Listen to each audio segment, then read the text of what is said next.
룻기서 말씀입니다. 구약성경 룻기서를 보면 항상 이렇게 마음이 따뜻해져 옵니다.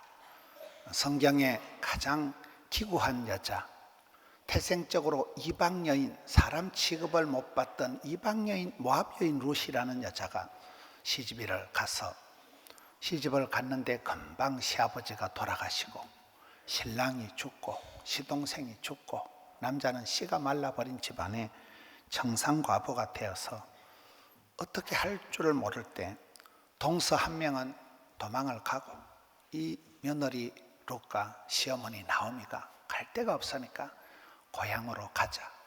객지 나와서 잘 살아본다고 이사를 왔는데 쫄딱 망해가지고 폐가 망신을 하고 쪽박을 차고, 그래서 여자 둘이가 낙향을 하는 거예요. 고향 땅으로 돌아가서 시댁으로 가서 역시 낯설고 물설은 그야말로 다문화 가정입니다. 그곳에 가서 할 일도 없고 그런 쓸쓸하게 폐가 망신한 집안의 두 여인이, 과부가 낙향을 하는 그런 장면이 룻기서 1장의 내용인데, 2장을 들어가 보면서 갑자기 유력한 자 보아스라는 사람이 뿅 등장을 하는 거예요. 여러분, 우리의 일생이 그런 거예요. 우리의 일생이 다 참 험난한 세월을 살아가면서 자충우돌, 수많은 돌발 변수 가운데서 별거를 다 겪고 살아가는데, 예수님을 만나기 전에는 우리의 삶이 안정이 안 되는 거예요. 이 집안에 유력한 자 보아스가 갑자기 등장을 하면서 이제 비로소 이 집안의 중심이 잡히고 이 집안이 이제 비로소 만남의 복을 누리게 되는 겁니다. 나의 힘이 되신 여호와여, 내가 주를 사랑하나이다. 나의 길이요 진리요 생명이요 부활이요 선한 목자 되시고 포도나무 가지가 되시고. 여러분, 주님은 누구시냐? 주님을 만났을 때, 유력한 자 주님을 만났을 때 이 집안이 비로소 이제 교통정리가 된다는 게 오늘 1절 말씀입니다. 유력한 자가 있으니 그의 이름은 보아스더라. 갑자기 보아스가 등장하면서 서글픈 이 집안에 서광이 비추어지는 것입니다. 2절에 모압 여인 룻이, 여러분, 룻이란 여자를 소개할 때 여전히 다문화 가정으로 지금 소개하는 거예요. 아직 이 집안에 완전히 녹아들지를 않은, 며느리 한 명은 도망을 가고 남아있는 며느리도 언제 도망을 갈지, 한 집안 식구가 될지 도무지 분간이 안 되는 여전히 이방 여인, 모압 여인 룻이 이렇게 다문화 가정을 이루고 서글픈 두 여인의 삶이 진행이 되고 있는 것입니다. 나오미에게 이르되, 저는 이렇게 말씀을 룻기서를 보면서 몇 가지 감동적인 것 중에 한 가지가 소통이 잘 된다는. 여러분, 시어머니가 뭐가 좋겠어요? 며느리가 뭐가 이쁘겠어요? 시어머니는 이 룻으로 봤을 때는 시어머니가 이방 사람이에요. 전혀 낯설고 물서운 사람이에요. 시자 들은 건 다 시시해서 시금치도 안 먹고 시루떡도 안 먹고 시외버스도 안 타고 시청에도 안 가고 시편도 안 읽는다 그러잖아요. 시자는 시자인데 시어머니한테 이 며느리가 위주할 고주할 얘기를 잘하는 거예요. 뭐든지 다 어머니요 이래가지고 다 물어보는 거예요. 또 이 시어머니도 보통 웃기는 게 아니에요. 시어머니대로 며느리가 얘기를 하면, 오냐, 그래 네가 이삭을 주우러 간다고 청구를 하니까 결제하노라. 결제할 것도 없어요. 이 집구석에는 며느리가 뭔 얘기를 해도 오케이 SK 받아주고 들어주고 알콩달콩 오손도손. 아무런 재산 다툼을 할 재산도 없고 유산 상속할 유산도 없고 아무것도 없는 집안에 이 두 팔자 센 여자들이 오손도손 살아가는 거예요. 이 대화가, 소통이 너무 잘 되는 거예요. 소통이 되고 공감을 이루고, 이 부분이 이 집안의 참 큰 재산 목록 1호가 두 며느리와 이 시어머니 사이에 알콩달콩 뭐든지 얘기를 하는 거예요. 이런 우리가 살아가는 것이, 인생이 보면 큰 것도 없고 작은 것도 없고, 사람이 죽어나가도 지나가는 수가 있고, 말 한마디 가지고 평지풍파가 일어나는 게 인생이잖아요. 그런 부분에서 이 고부간의 갈등이 아니고 뭐든지 물어보는 거예요. 어머니여 내가 이랬까예 저랬까예 자꾸 물어봐. 나오미에게 이르되 원컨대. 여러분 이렇게 성경을 쭉 우리가 읽어보면 원컨대 이런 단어가 나오면 이제 큰 소원이, 한 가지 소원이 있는 거예요. 주님 제가 한 가지 꿈이 있습니다. 한 가지 소원을 품으면 그 이 뒤쪽에 가보면 응답받고 기적이 일어나고 역사가 벌어지는 거예요. 야베스의 기도가 뭡니까? 역대상에 보면 원컨대 복의 복을 더하사 지경을 넓혀주시고 주의 손으로 도우사 환난을 벗어나 뒷골 안 땡기는 복을 주옵소서. 근심이 없게 하옵소서 하였더니 하나님께서 오케이 SK 하더라. 이게 야베스 기도잖아요. 야베스라는 이름 자체가 수고와 고통, 애물단지라는 뜻이에요. 엄마가 얘를 놓을 때 너무 난산을 해서 이놈아 네가 애미 잡아먹을 놈이다. 이놈아 그 애물단지 야베스가 한 가지 소원이 있는 거예요. 원컨대 복의 복을 다하사 하나님 내게 복의 복을 붙여주옵소서. 되는 집은 지남철처럼 하나님 붙여주신다니까요. 복의 복을 다하사 지경을 넓혀주옵시고 기도의 원을 넓게 그려야 되는 거예요. 맨날 내 새끼 내 돈 나를 위해서 기도하지 말고 나라와 민족을 위해서 기도하고 교회를 사랑하고 집안을 사랑하고 이웃을 사랑하고 기도의 원을 넓게 기도의 대상을 확대해라. 기도의 자리를 확보해라. 기도의 응답을 확신해라. 이게 썰이확이라고 있어요. 원컨대 기도의 소원이 있으니까 하나님이 응답하시는 거예요. 한 가지 소원을 가지고 있어요. 저는 지난 여름에 우리나라의 기독교 서점 대표들이 모여 있는데 집회를 갔어요. 한국의 기독교 서점이 900개가 있었는데 사람들이 책을 안 본대. 특히 교인들이 책을 안 봐가지고 기독교 서점 500개가 날아가고 400개만 남아있는 거예요. 반토막이 나 있는데 그 대표 되시는 장로님이 목사님 교인들이 책을 안 봐요. 특히 목사님들이 책을 안 봐요. 사람은 세 가지 방이 있어야 돼요. 책방, 골방, 신방 세 가지 방이 있어야 돼요. 신방을 자꾸 해서 네 양떼의 네 소떼의 형편을 부지런히 살피라. 그러면 그게 감동이 오고 눈물이 오고 제목이 나오는 거잖아요. 항상 우리는 신방을 현장 필더 현장에 자꾸 나가면 현장에 답이 나오는 거예요. 신방을 자꾸 해야 돼요. 두 번째는 골방, 기도의 골방에 거미줄이 쳐 있으면 안 된다. 기도의 골방에 들어가서 새벽을 깨우고 기도의 골방에 들어가서 부르짖으면 인생을 삼삼하게 사는 방법. 너는 내게 부르짖으라. 내가 네게 응답하겠고 크고 비밀한 일을 보이리라. 예레미야 33장 3절 333 그렇게 되는 거예요. 부르짖는 기도의 골방에 들어가는 만큼 기도보다 말씀보다 앞서지 말아야 되는 거예요.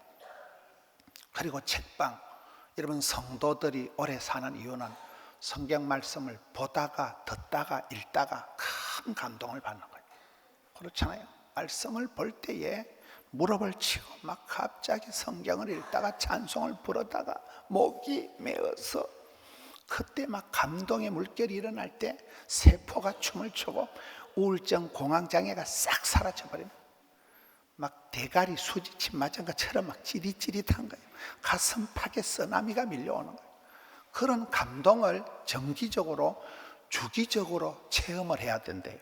그런 사람은 세포가 안 늙어요. 세포가 춤을 춘다니까요. 그런 사람은 치매가 우울증이 안 와요. 갱년기 장애 이런 게 잘 안 옵니다. 그런 사람은 순적하게 그냥 7년을 수일같이 그냥 지나가는 거예요. 여기에 원컨대 내가 밭으로 가서 누구에게 은혜를 입으면, 저는 은혜를 입으면 이 단어가 또 차고 와닿는 거예요.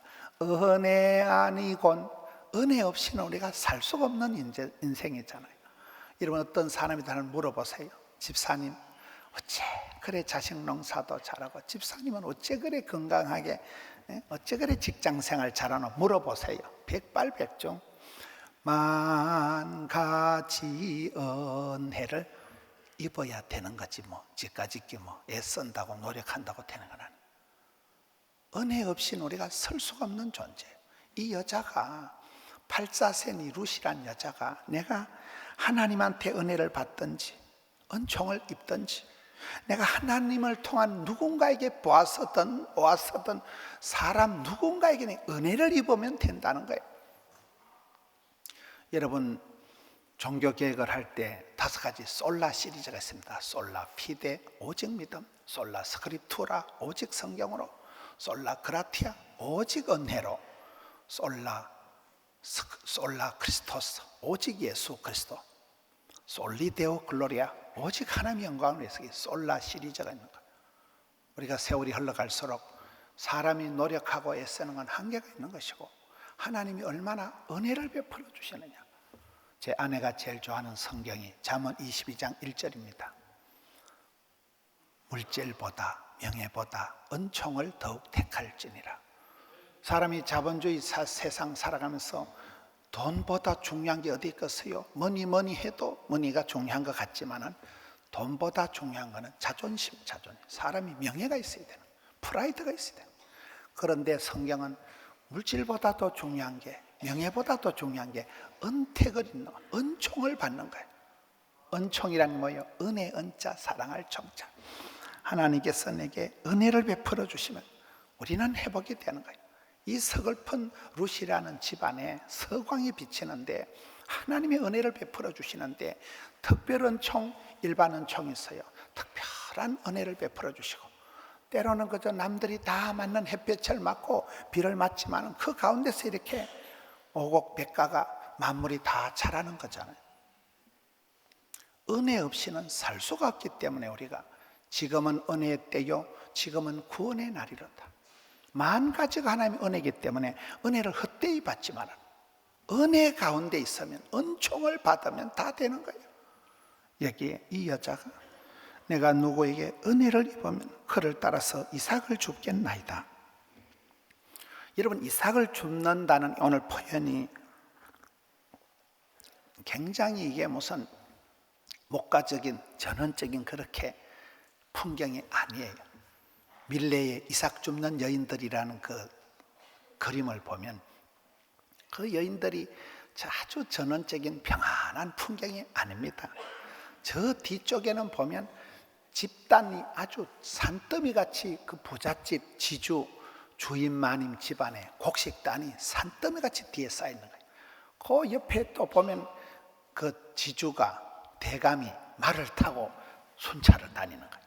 근데 저 앞에 여자들은 집도 절도 없는 것들이 서글프게 빈들에 저 무슨 곡식이 없어야 이래 나달 몇 개 떨어진 거 이삭 몇 개 떨어진 걸 주섬주섬 주워가지고 집에 가서 피죽거리 먹는 게 저게 밀레의 이삭 줍는 여인들이라는 그림. 저 그림이 그렇게 우리가 그냥 쉽게 생각하더니 막 예배당 종소리 땡그랑거리고 막 석양은 빨갛게 물들고 막 이삭을 하나 주우면서 어머 이삭이다 이래가지고 이걸 막 그래 폼을 잡고 그런 비단 앞치마 두르고 그런 그림이 아니라니까요. 저 집구석에 논도 없고 밭도 없고 재산이 한 푼어치도 없는 저 나이가 많은 여인들이에요. 나이가 많은 어머니들이 들판에 가서 저 남들 다 캐먹고 난 뒤에 고구마 그 여러분 촌에서 고구마 밭에 가서 꽃게내 가지고 한참 파다 보면 아싸 가뭄에 콩나듯이 고구마가 하나씩 나와요.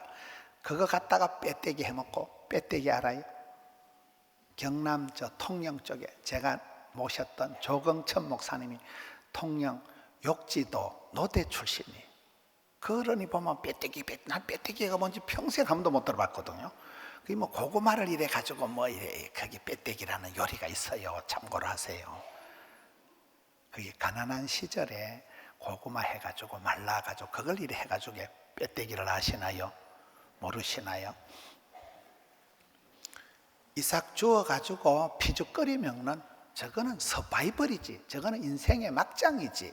저거는 참 할 수 없는 그런 집구석에 그런 풍상 많은 집안에 그 여인들이 먹고 살라고 연명을 하려고 서바이벌을 하려고 들판에 가서 이삭 주워다가 저 피죽거려서 날마다 끼니를 이어가는 풍경이지 저게 아름다운 목가적인 풍경이 전혀 아니라는 거예요.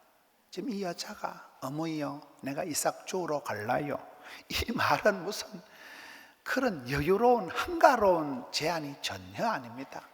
대책이 없는 집안에, 숨통이 막혀 있는 집안에, 어찌할 수가 없는 집안에 과부 2명이 남아서 먹고 살아야 되니까 이 젊은 며느리가 어머니 제가 덜에 나가서 이삭을 줘 오겠습니다. 이것도 지 마음대로 안 해. 철저히 결제를 올려. 내가 보기엔 이거 결제할 거리도 아니야. 이건. 어머니는 앉아가지고 오냐 댕겨 오너라, 출장비는 없다. 또 엄마가 또 가락하고 며느리가 또 가서 이삭을 주우러 간다는 얘기가, 이게 참 이삭을 주우러 가다 신랑을 주워온 사건이 생기는 거예요. 현장에 답이 있는 거예요. 항상 우리는 재산도 없고 월세도 없고 뭐 나올 미천이 없는 이런 막막한 현실이지만은 들이대는 거예요. 은혜 보좌앞에 담대히 나가는 거예요. 나가면 있고 안 나가면 없으니까. 나가서 가을 농사 다 끝나고 난 뒤에 빈들에서 이삭 몇 톨이라도 주워오면 먹고 산다는 거죠. 그런 의지를 가지고 부끄러운 것도 없고 창피한 것도 없고 살다 보면 인생이 별꼴이 반쪽인데 그저 닥치는 대로 해보는 거예요. 내일 일을 알 수가 없으니까. 이 집에 시집 와서 이 신랑 만나서 행복하리라고 꿈을 꿨지만은 쪽박을 차고 전혀 뭐 기대할 거리가, 남자들은 씨가 말라버린 집안에서 이 여자가 할 일이 없는 거예요. 그래도 내가 이삭은 죽겠다는 거예요. 아무것도 할 일은 없지만 이삭은 주우러 가겠다는 이 서글픈 도전 앞에서 하나님께서 기가 막힌 역사를 벌리는데, 그것이 3절에 우연히 보아스에게 속한 밭에 이르렀더라. 여러분, 인생에 우연이라는 건 없는 거예요. 인생은 철저히 마일리지가 쌓이는 거예요. 찬송이 하늘에 사무치고 아랫물이 윗물이 되고 기도가 주께 상달이 될 땐 이게 오랜 기도의 눈물이 차곡차곡 고여서 쌓여서 마일리지가 쌓여서 때가 참에 선을 행하다가 낙심하지 말지니 피곤하지 아니하면, 포기하지 아니하면 때가 참에 언젠가는 아다리가 되는, 언젠가는 역사가 벌어지는.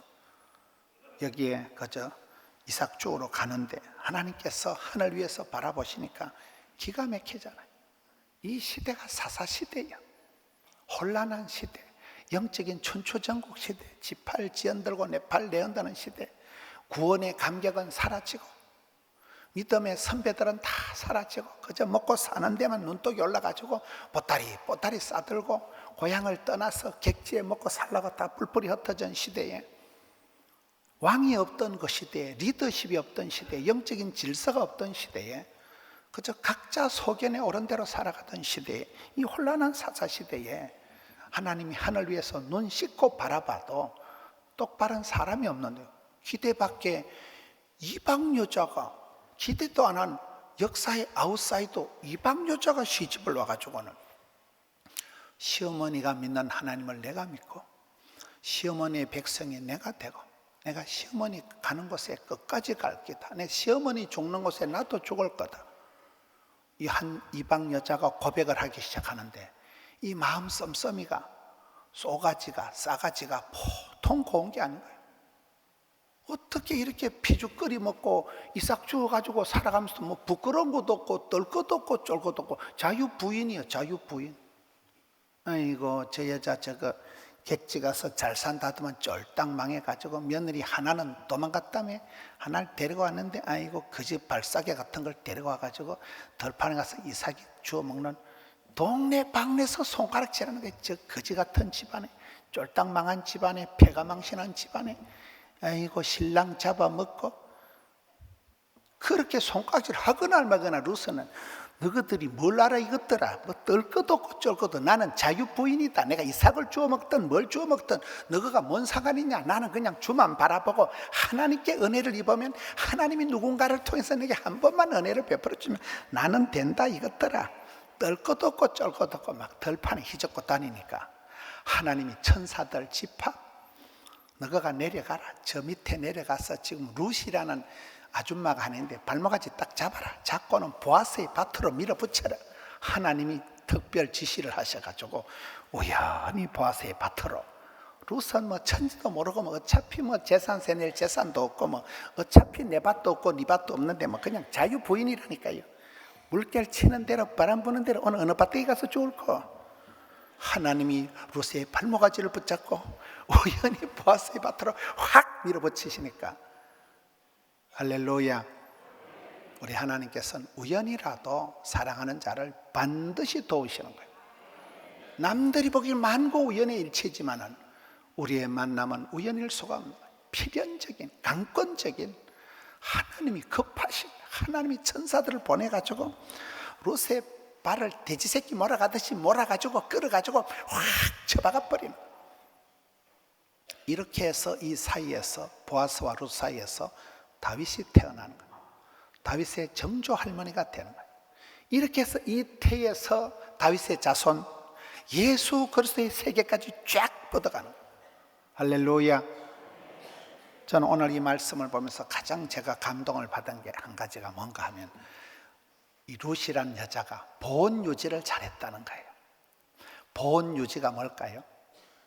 3장 10절에 가서 보면 룻이라는 여자는 그 사랑하는 마음이, 첫사랑이, 심장이 식지를 안 하는 거예요. 사랑의 온도가 따뜻하니, 이 두 여인의 눈가는 항상 촉촉하니, 여러분 습도가 촉촉하고 온도가 따뜻하고 영양이 충분하면 뭐가 생길까요? 곰팡이의 3대 조건이요. 등 따시고 배부르고 환경 배경 좋다고 집안이 잘 되는 건 아니라는 거예요. 이 여자는 태생적으로 다문화 가정이요, 이방 여인이요. 남자는 다 씨가 말라버리고 죽어버린 거예요. 집도 없고 땅도 없고 아무것도 없는 집안이요. 조건은 엉망이지만 이 여자가 한 가지, 가슴에 심장이 늘 뛰는 거예요. 너는 어떻게 그렇게 첫사랑이 한결같냐? 너는 그런 팔자에 저주 맞던 그런 집구석 같은데도 너는 사랑이 항상 처음보다 나중에 따뜻하니 보온 유지가 됐다니까요. 이 룻이란 여자는 사랑의 심장이 식지를 않는 거예요.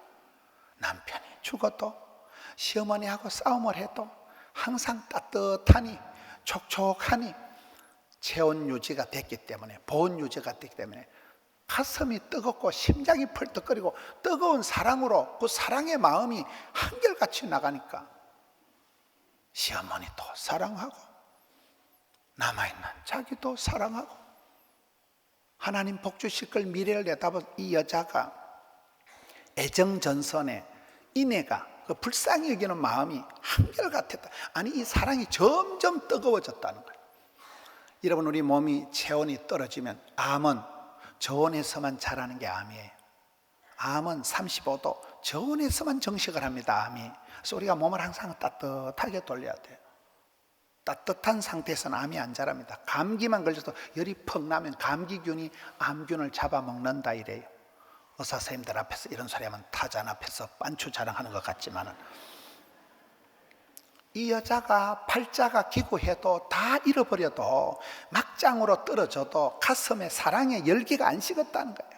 갈수록 촉촉하게, 갈수록 따뜻하게 모든 것을 바라볼 때 눈물을 흘리면서 척은이 여기는 척은지심, 불쌍히 여기는 마음을 가지고 그렇게 인내하는, 그 불쌍히 여기는 사랑하는 마음이 갈수록 뜨거워지니까 많은 사람들이 살아가면서 돈독이 올라가지고 아주 사람이 눈에 핏발이 서고 목에 핏줄이 서고 눈에 도끼가 흘러가지고 갈수록 사람이 까칠해지고 말 한마디를 해도 모질게 해야 되고, 그만큼 가슴이 시리다는 거죠. 그만큼 사는 게 까칠하다는 거죠. 오늘 이 시대에 얼마나 많은 사람들이 마음이 걸레같이 되어버려요. 정갈래 망갈래 찢어지는 거예요. 사랑이고 나발이고만 못 살겠다, 망할 놈은 세상, 썩을 놈은 세상. 많은 사람들이 인생을 저주하고 집안에 꼬라지가 이게 뭐냐. 내가 예수 믿은 지가 몇 년인데 집 산데 집을 못 사고, 많은 사람들이 절망적인 경계선 인격장애, 분노 조절 장애, 우울증, 조울증, 정신이 분열이 될 만큼 미쳐버릴 것 같은 삶을 살아오는 사람이, 이러면 룻과 같이 이 정도 되면 희망이 절망이에요. 아무런 집구석에 한 줄기 햇볕이 없는 상황인데도 이 여자가 잘한 것은 보온 유지를 잘했다니까요. 너는 어찌된 여자가 갈수록 가슴이 따뜻하냐? 너는 어찌된 여자가 갈수록 눈매가 곱냐? 뭘 바라봐도 그저 사랑하는 눈길로 바라보고 눈매가 촉촉하고 가슴에 사랑의 마음이 열정적으로 갈수록 뜨거워지니까 저는 이 보온 유지, 이게 저는 이 여자가 가장 성공한 거라고 봐요. 많은 사람들이 첫사랑을 잃어버리고 삶에 지쳐서 표독하게 되는 거예요. 까칠하게 되는 거예요. 그거를 경계해야 됩니다. 내 가슴팍이 엔진이 꺼지면, 가슴팍에 사랑의 동력이 꺼지면 인생이 다 소용없는 거예요. 천사의 말을 나발거려도, 산을 옮길 만한 믿음이 있어도, 네 몸을 불사르게 내어줄지라도 사랑이 없으면 다 뻥이기 때문에 이 여자는 처음보다 나중 갈수록 사랑의 심장이 뜨거웠다는 거예요. 늘 눈매가 고왔다. 무엇을 바라보든지 사랑의 눈길로 바라보기 때문에 이 여자가 성공을 한 것입니다. 사람은 오기가 있어야 됩니다. 이 사람의 오기가 뭐요? 원컨대 전능하신 위대하신 하나님을 늘 기대하는 거예요. 하나님께는 답이 있을 거다. 내가 만 가지가 어려워도 동서남북 전후좌우가 막혀서도 하늘 문을 열어주시면 된다는 거예요.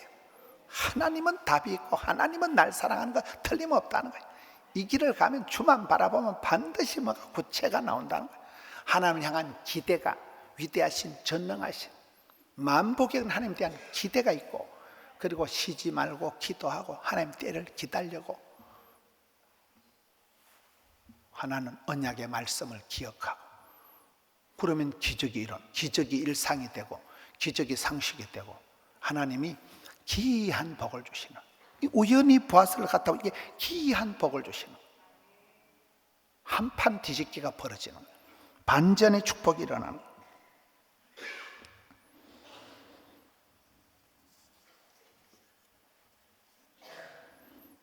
이삭을 주우러 간다는 것이 대단한 건 아닙니다만, 그 이삭을 줍다가 신랑을 주운 여자가 롯입니다.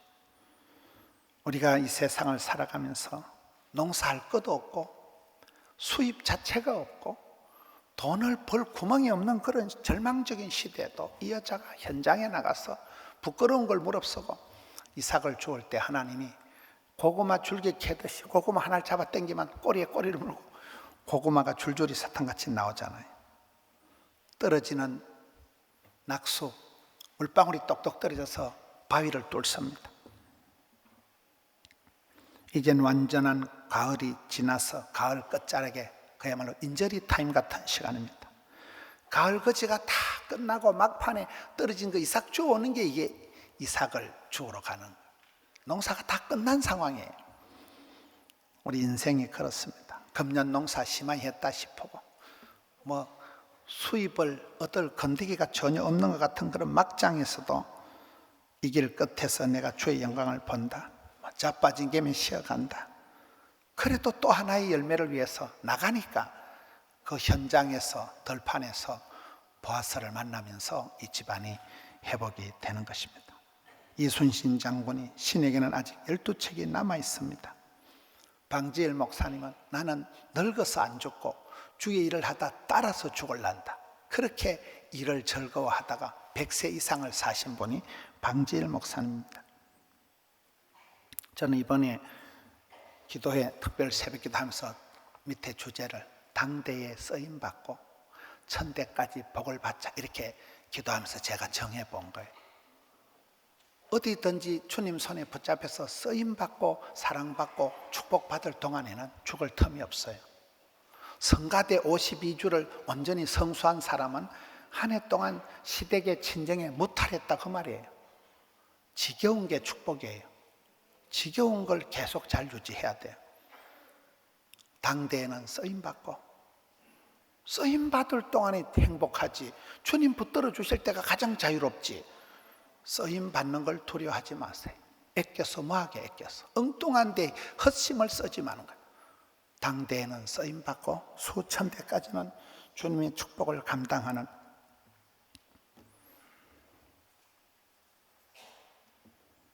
험한 시절에 베드로가 모든 게 다 끝장난 것 같을 때 나는 물고기 잡으러 간다, 그렇게 낙향을 하는 베드로를 주님 불러 세워서 네가 이제는 사람을 낚는 어부가 될 것이다, 그렇게 변화시켜 주시잖아요. 마지막까지 포기하지 않는 사람이 이기는 거예요. 실패는 해도 성장은 남는 거예요.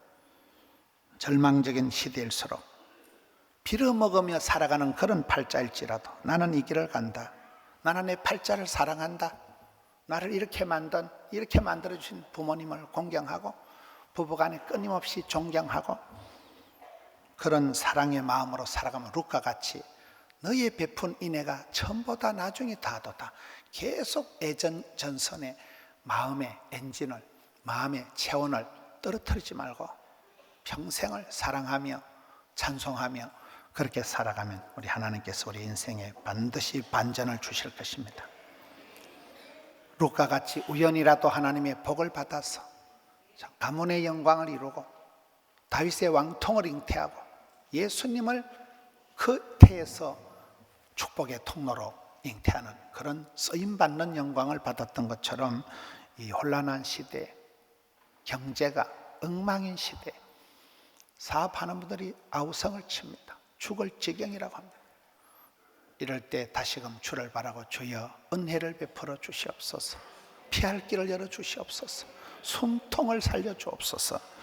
룻과 같이 나아가다가 기어이 기이한 축복을 감당하는 우리 성도님들 되시기를 축원합니다. 이 말씀 붙들고